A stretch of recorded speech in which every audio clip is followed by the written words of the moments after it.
Join me in saying the Lord's Prayer.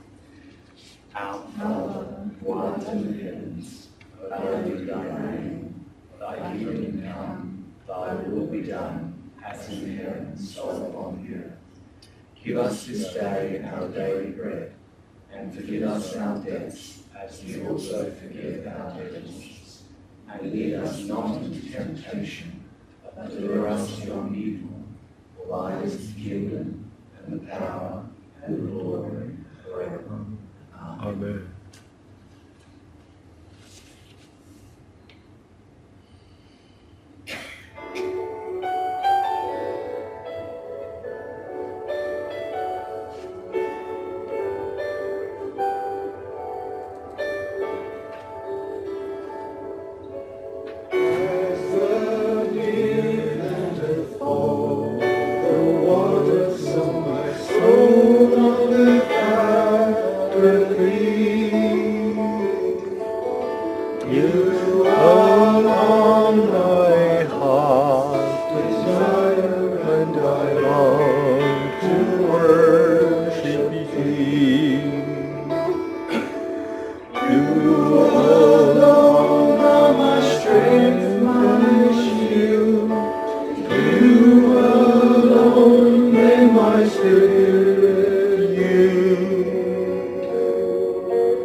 Lord, this is the day that you have made, and we rejoice in it, Lord, that we are here, that we have this gift. May we give it back to you in charity many times over. So please be seated.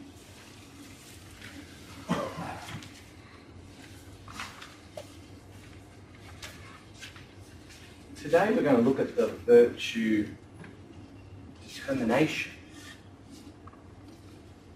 Do we all have one in a card?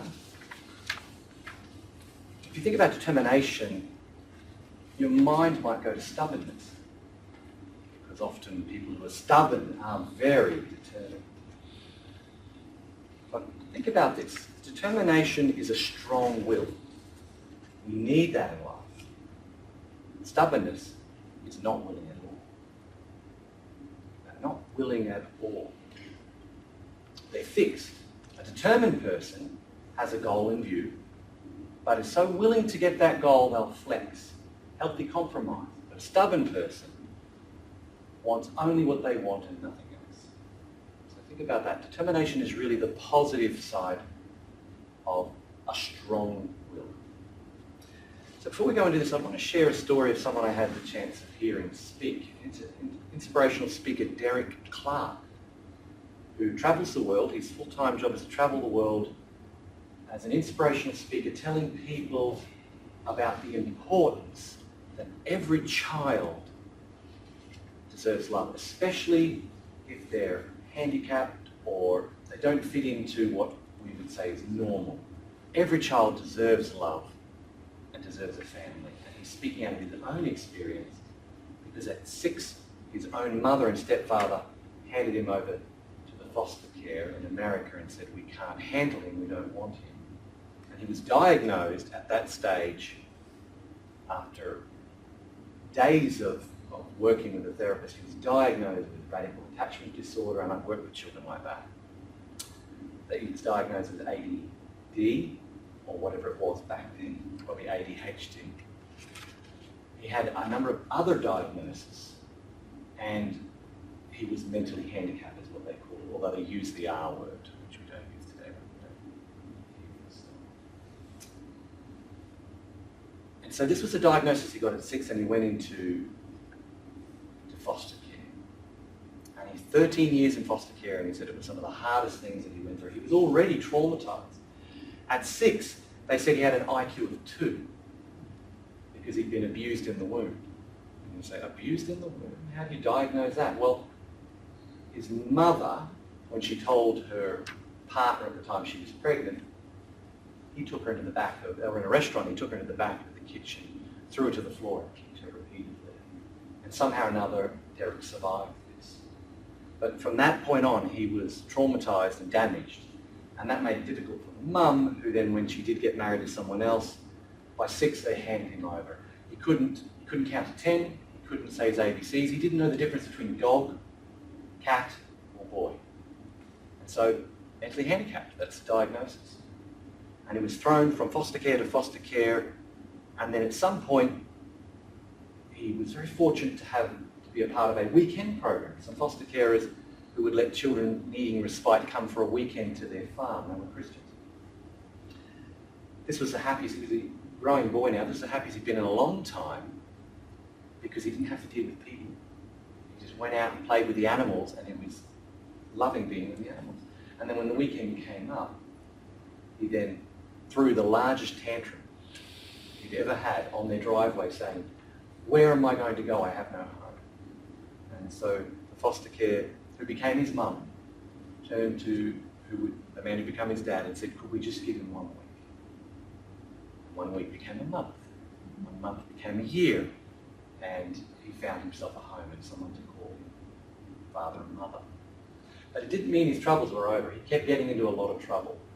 And even at 18, they had to let him go, because in America, at 18, they stop sending you checks. It's just how it is.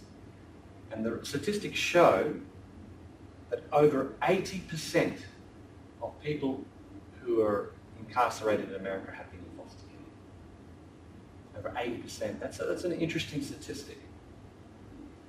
But he was determined to not repeat the cycle of his real mother and his real father, who neither of them completed high school. So he forced himself through high school, he got work, and eventually, by 32, he'd made his first million. And now he's written 6 books, he travels the world, he's a beautifully articulate man, he's been married to the same woman since 19 and has 4 children, and he says, "I've broken the cycle." And he said, "My favourite word is tenacity. Being determined," is what he says, "gets you through it." He was determined to not repeat the patterns of his past, of his family, of his past. So keep that in your thoughts now as we look at determination. It's such a beautiful virtue. The Bible says in many places it's an absolutely essential virtue, and even in the writings again we hear that determination is actually an essential part of your regeneration. Let's begin. Determination will empower your mind with sufficient drive to stay fixed on your intentions until any and all roadblocks preventing the goal of the higher self from manifesting are transcended. Determination combined with wholesome goals leads to fruition and abundant living. Such resolution is made possible when the understanding side of the mind is elevated enough to see the higher meaning and value in each one's pursuits. So this is what's going to fuel your determination, the meaning you give to what you do. Meaning, if something is really valuable to you, if you see the purpose and the meaning, you will become determined. This virtue will carry you through difficult times while revitalizing your passion to see your higher purpose fulfilled. It teaches you to stay the course through doubts and fears. Its ultimate gift is the reward of completion, only achievable when one's short and long-term goals flourish. Isn't that the case, that when we achieve particularly long-term goals, there is a real long-term sense of achievement and satisfaction that we gain in life? And determination is what we need to see that come to fruition. Tame your life. On the inside of the Order of Service, tame your life, or take a moment examining your life. So I want you to think now for a moment about determination and what area of your life might look better if you had more determination. What area of your life would improve if you could exercise a little bit more determination? I think we all have areas where we're not determined enough, and we know we should be. And like I said on the front, remember that getting that higher meaning and value to it is what's going to give you the real drive. So, Juan, could I ask you to just go through quickly the definition, the dictionary definition of determination? Definition: the ability to continue caring to do something, even if it is difficult. So that's something that Derek loves to say. He says, you're either a tire, you're going to wear out, someone will replace you. You're a flyer, you run away from situations. You're a liar, you present something as though you're something more than you are. Or he says, you're a trier, like he is. And triers are the ones who really end up achieving what they want. So thank you, Juan. Keep going. The determination to continue trying. The process of controlling, influencing, or deciding something. The process of finding something out. Process of finding something out. I wouldn't have thought of that as determination, but then again, what fuels determination? Having that higher value or meaning to what you're doing. Why stay married today when a lot of people don't get married? Because you see a real enriched value in staying married or being married. So it's that higher meaning that we give to things. Okay, would you go through those synonyms quickly there? Resolution, resolve, resoluteness, willpower, strength of will, strength of character, single-mindedness, sense of purpose, firmness of purpose, fixity of purpose, purposefulness, intentness, decision, decidedness, steadfastness, staunchness. So there's a word there that really grabbed you, that reached out. I liked intent. Intention's good, isn't it? Resolve. Resolve's a good one for you, is it, Gabe? Being resolved? Why is that? What does being resolved mean? Like, is it... I like the word solved in there. It's kind of positive, isn't it? It's got like a resolving something, isn't it? Yeah. Resolved. Anyone else got a word that really jumped out of it? No? Well, I think strength of will versus strength of character, those two next to each other, was interesting. Because if you've ever had a strong-willed child, no one's ever had it. I've had my chances. A strong-willed child, you never want to break the strong will. That's the worst thing you can do. God's not interested in breaking our will. But the writings do teach that regeneration does actually cause our will to die and be superseded by love and charity. And yet to us it feels like we've just gotten stronger. We're just now focusing not on that, we're now focusing on loving people. God never wants us to lose our autonomy, our sense of strength of will. That's why I like the fact that there's a strength of character right next to it. Because that's, no one would think of strength of character as a negative, but I know plenty of people who go, oh, strong-willed, oh, Oh, you had to deal with a strong-willed person, did you? But strong will, when coupled with good virtues, good qualities, it's what stops you from just being a sheep or just going into all the negativity like everyone else.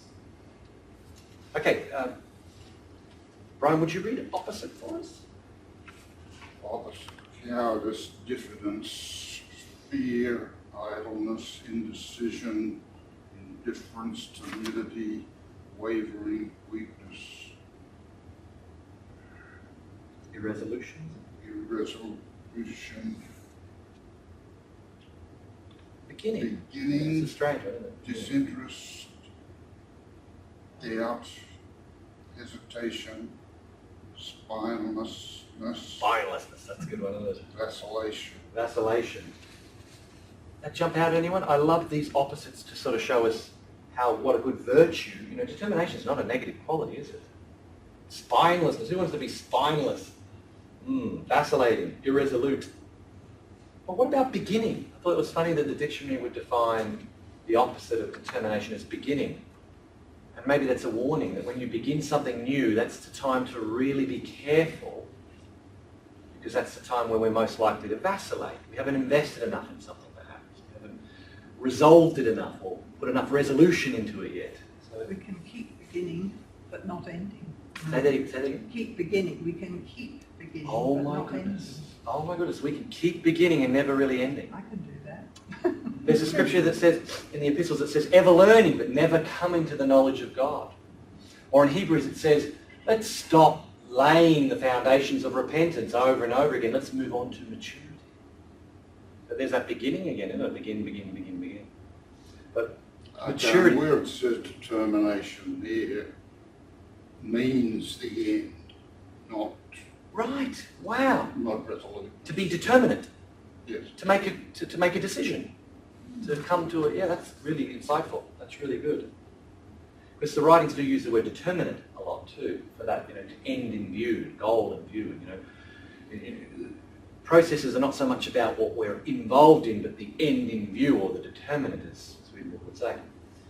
So Ken, would you read us the first quote there? A dream doesn't become reality through magic. It takes sweat, determination, hard work. Wow. More power. Any thoughts on that one? Well, he would have known about that. He had a colour barrier up against him to start with, one of the early ones. Yes, and not today. It's back in... And in the forces. Yes. Oh, was he in forces? Yeah. General. Head of the A general, that's right, yes. It was in army. the Iraq thing, wasn't it? Yeah. First Desert Fox, wasn't it? Desert Storm? Desert Storm, he was in charge of that. Yes.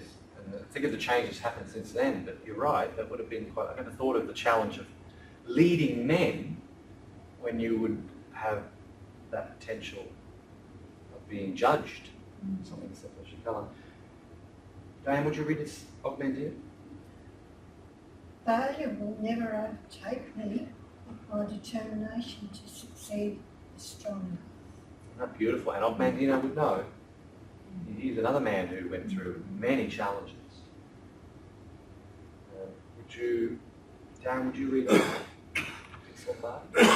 The price of success is hard work, dedication to the job at hand, and the determination that whether we win or lose, we have applied the best of ourselves to the task at hand. Oh, I like that. Who likes that one? What grabs you, Di? Well, the win or lose, Yes. that's... It's not so it's important. Not, it loses its importance. It's the job being Well done. done, Determination. to the best of your ability. I think there are some things, if I look back over my life, that if I went back to it, revisited and said, it's not the winning or losing, it's the quality of being determined that I need, that I might have had a different outlook at that event. I might have looked at it and said, well, we did a good job, instead of being focused on, I didn't win or didn't achieve exactly what I wanted to achieve. Isn't it? So there's determination saying, you get a reward even if you don't win, whatever winning is in that situation. So, Bev, would you like to read us the next one there? Desire is the key to motivation, but it's determination and commitment to an unrelenting pursuit of your goal. A commitment to excellence that will enable you to attain the success that you seek. Mario Andretti. What's that saying? Ian, what do you reckon that's telling us? I can see a will and an understanding sort of thing going on in there. Desire versus determination. Desire comes first, doesn't it? Desire comes first. Yeah, I like that. If you don't have the desire, you won't have the determination. So desire is the real steering wheel, sort of thing, or the real driver. But the fuel to keep going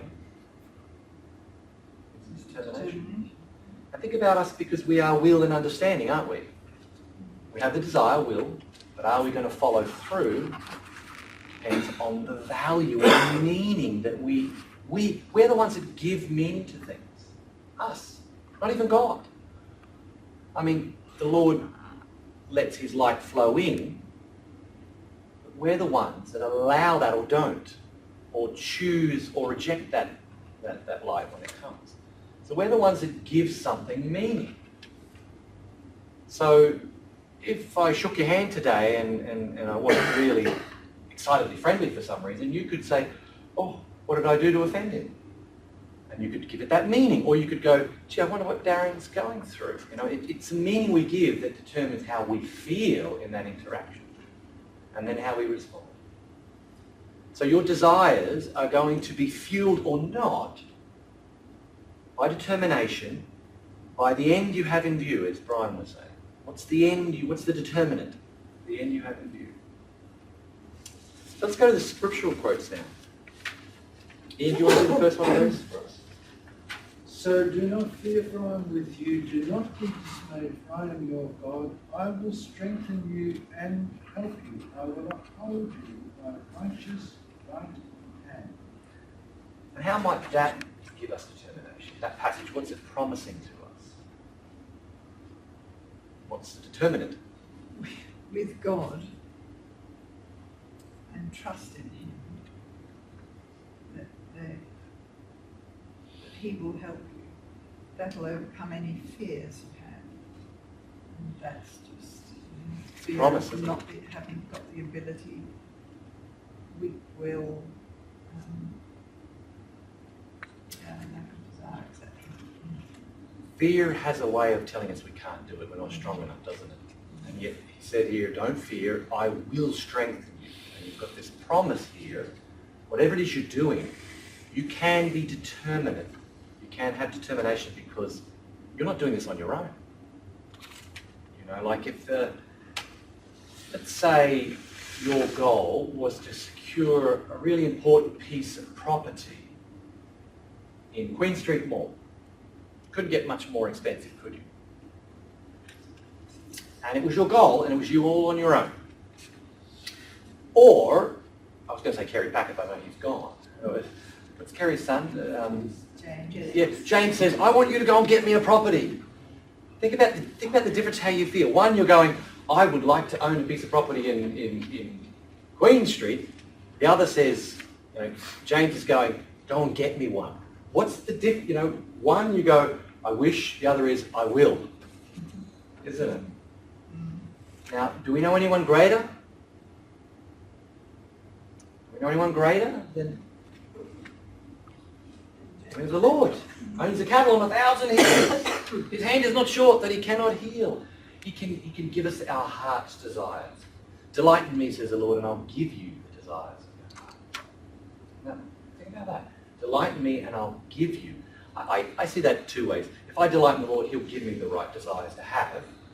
But then he promises to also give them. You know, Swedenborg says, if the Lord has said it, he will do it. If he said he's going to do it, it was a passage I just read it and it was like, wow, the Lord said it, he can and will do it for you. That's really nice. If he said it, he can and will do it for you. It's amazing.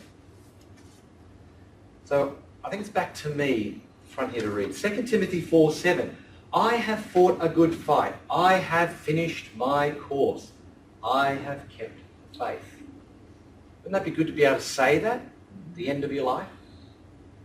And the difference between a godly man or woman dying and a non-godly man and woman is something along the lines of looking back and going, I fought the fight. The good fight. It's not a bad fight, it's a good fight. We're all soldiers. We're all warriors.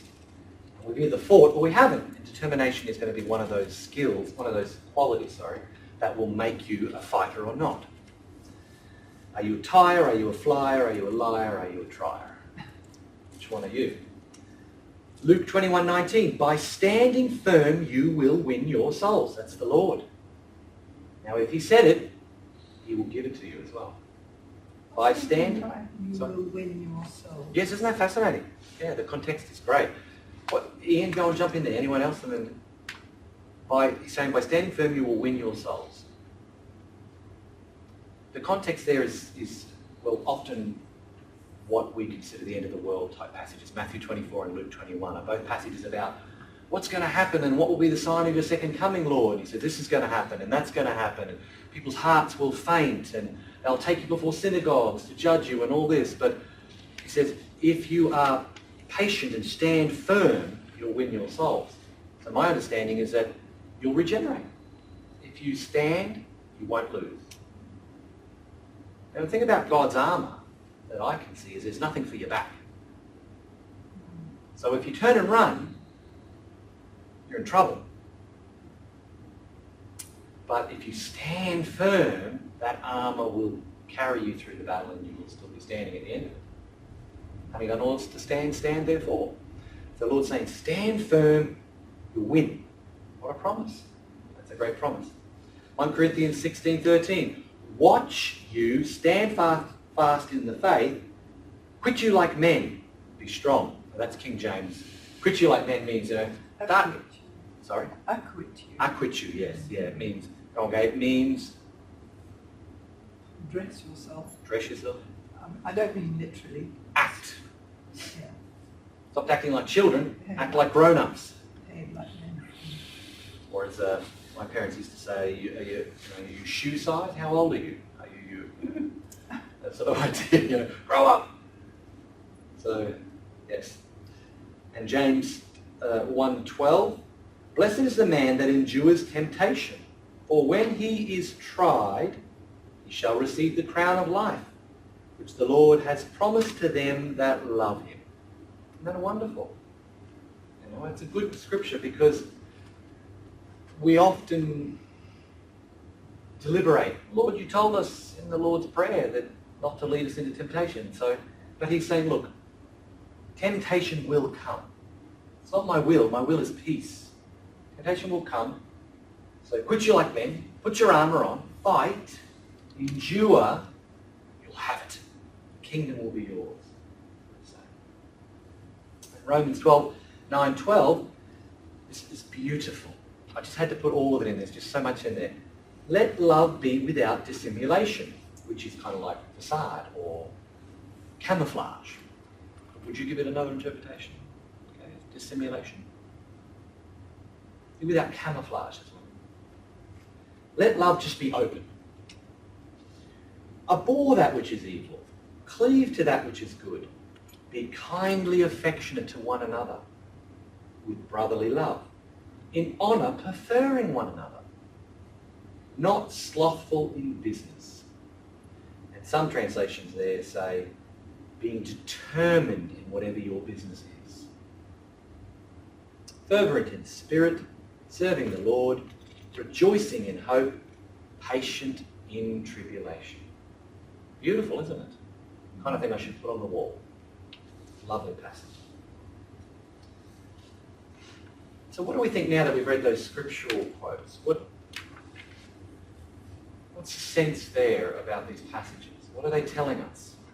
Life's going to be rainbows? Unicorns? It's going to have its challenges. But if we are determined and we stand the ground and we do what we know is right, we get a promise of greater peace, greater hope, greater life. It's interesting, it says rejoicing in hope. Rejoice in hope. We know that to do good work gives us a joy and contentment. But this is saying, if you have hope, Yes. you can rejoice Yes. before you've even got to the end, kind Yes. of speaking. This is I'm so glad you brought that up, Gabe, because a lot of people don't know. Hope comes up later on when we do this series. Hope's one of the virtues we'll get to. So I just touch on it briefly. Hope. How's it different to faith? Well, the best definition I've ever heard is hope is the blueprints. Faith is the builder. You go and employ a builder. Here's $50,000, build me a house. What's he going to then say to you? Can I have the plans, please? What? Just get on and build a house, will you? He's just going to stand there and do nothing, isn't he? How often do people say, I have faith, and their faith does nothing for them because they don't understand hope? Hope is about visualizing. It's about looking forward. It's getting the goal in view and focusing in and seeing what it is you want. Faith then has something to act upon. So rejoicing in hope. Rejoice in the things that you're looking forward to. That's interesting because yesterday I did a drawing of my son, copied from the photo, and I was really happy with the drawing, and then I painted it in watercolour, and this morning I looked at it and I thought, oh, I've got the angle of his head quite right. But there's a happiness there in that it looked like him, I just hadn't got the angle of his head quite right. So the plan I'm glad you're determined wasn't and not quite stubborn. accurate. Yeah. You were determined, not stubborn. Yeah. You might have rubbed it all out and being stubborn and said, I've got to get the angle right. That's beautiful, okay? Thanks for sharing that. So let's have a quick look at the card. We'll read the passage from the writings on the back, and then we'll come back to the meditation. And we'll have a moment for people to add any further comments or thoughts. So looking at the card here, cards for you to take away, and I've just tried to summarise determination. The inner resolve coming from pure intentions, with sufficient power to actualise them. Determination. Okay, read the scriptural passage there. On the back? On the card, the scriptural. You didn't get one? You borrow mine there for a moment. Okay. Thank you. Blessed is the man that endureth temptation, for when he is tried, he shall receive the crown of life, which the Lord hath promised to them that love him. Keep going. The person who believes that the Lord alone offers resistance in temptations is victorious, for he is guided by the truth, and ascribes merit to the Lord, and he perceives that his salvation is accomplished by the Lord alone. There is the most powerful key I could give you. Say after me, Lord, I believe. I believe. Help any unbelief Help any unbelief that I might have, that I might have. that the battle belongs to you. Other than Next time I'm fighting, Lord, next time we will not fight you, Lord. remind me Remind me that you are the winner. that you are the winner. You have overcome, You will overcome. and you will overcome again. You will come again. And I trust you. And I trust you. Amen. Yeah, there's this idea that whatever you're going through, if God is for you, who can be against you? Good luck. They're going to fail, isn't it? If God is for you, who can be against you? And this is the meaning that we've got to give to when you're going through the battle next time. The understanding, as I said on the front here, understanding side of the mind is what elevates us enough to see the higher meaning of what you're going through, and it gives you the drive. That drive, yeah? Determination. Okay. So let's read the passage on the back. We'll see what our focus for the month is going to be, the win.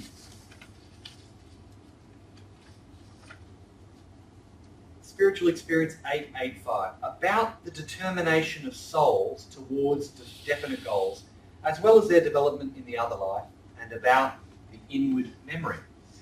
Such as people have developed in their bodily life, and such as therefore they are at the point of death, so they remain. Wow. Carpe diem. Seize the day. Lord, may we have many more days ahead of us. Isn't it? Yeah.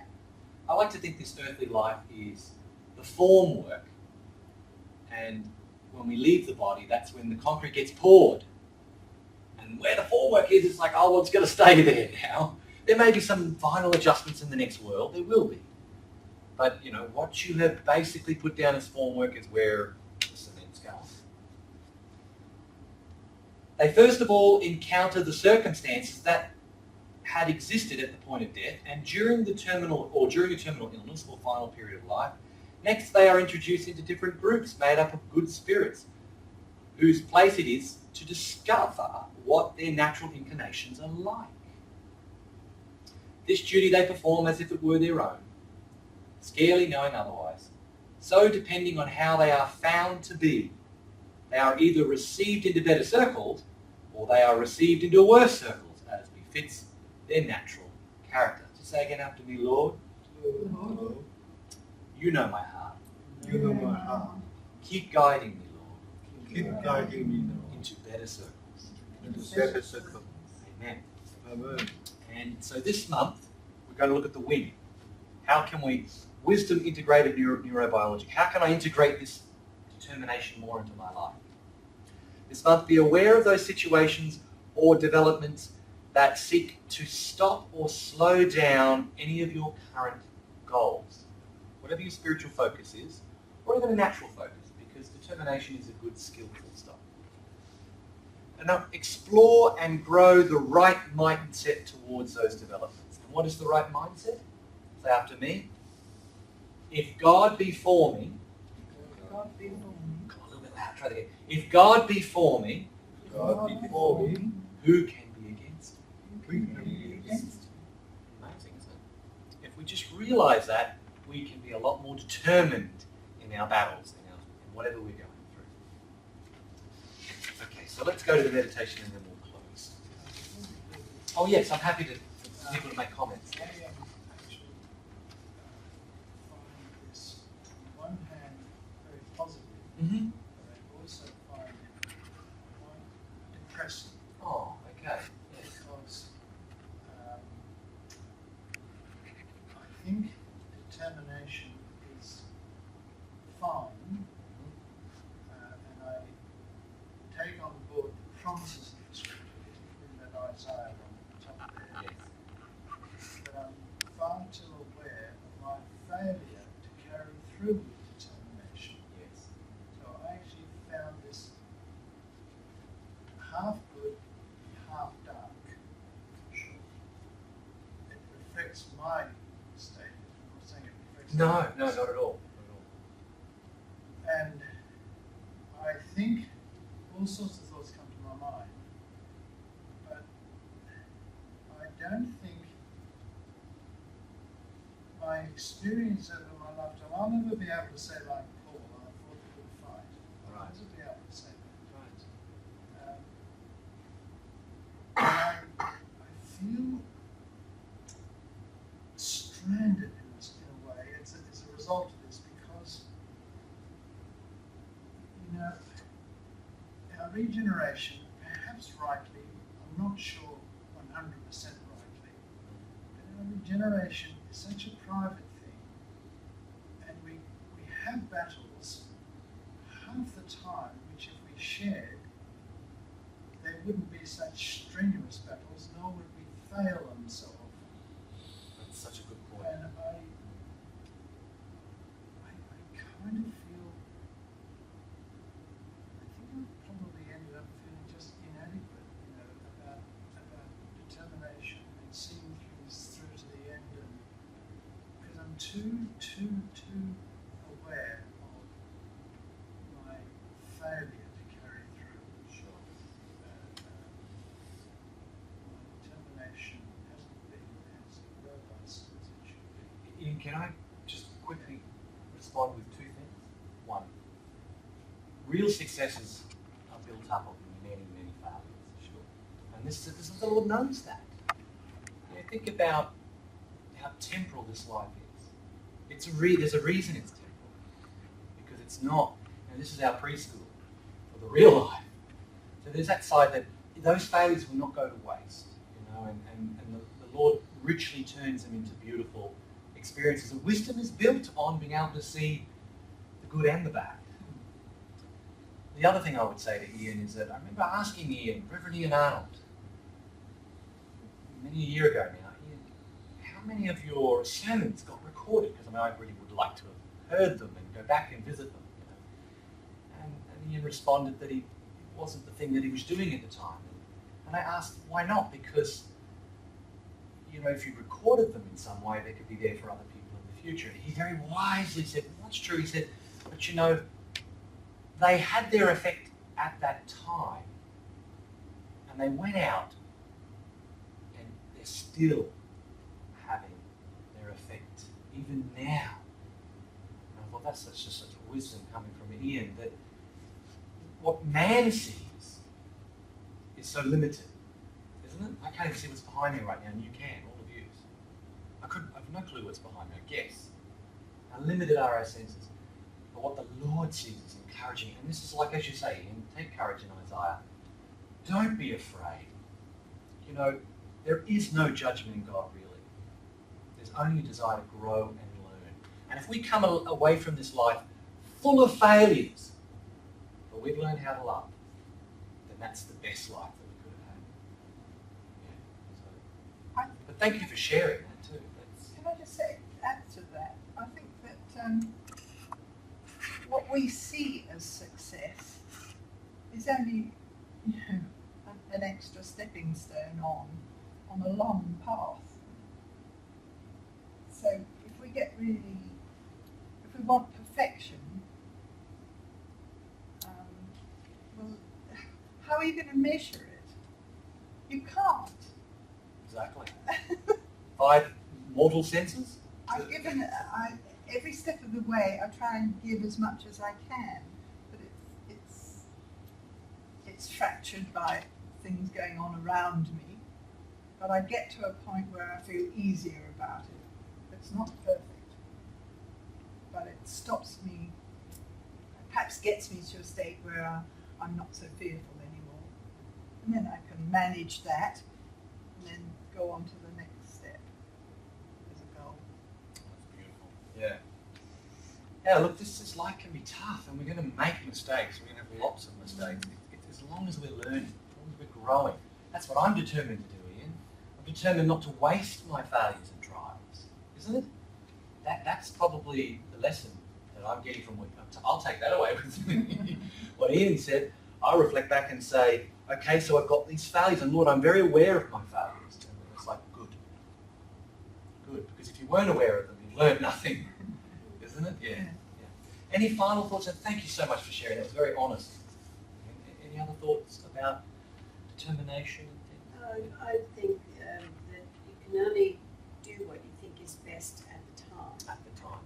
So if you're on that path, then hopefully that it all adds up. And I'm determined to love them.